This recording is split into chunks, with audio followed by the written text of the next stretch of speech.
જય શ્રી કૃષ્ણ મિત્રો, આજે આપણે ઘરે ધાણા જીરું બનાવીશું.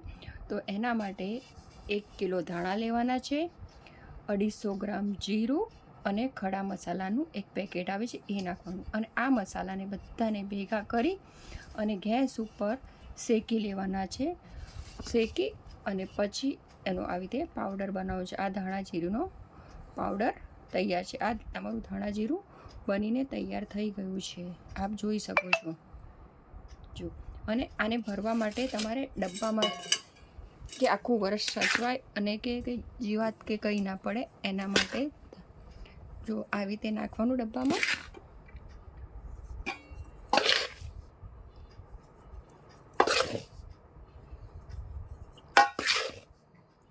ભરવામાં એક ધ્યાન રાખવાનું,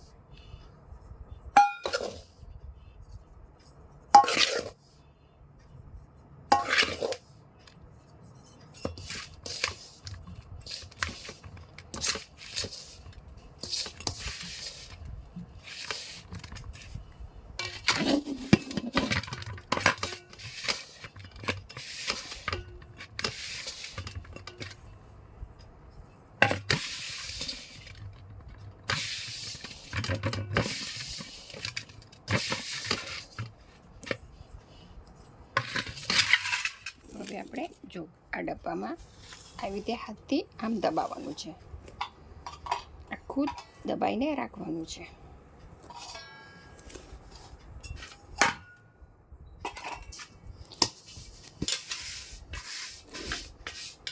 જો આપણું દબાઈ દીધું છે.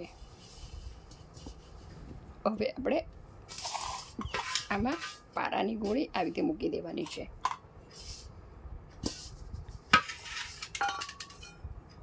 જો આપણું આ ધાણા જીરું 12 મહિના આવું ને આવું જ રહેશે અને એનો સ્વાદ પણ એવો અને કલર પણ જળવાઈ રહેશે. જય શ્રી કૃષ્ણ.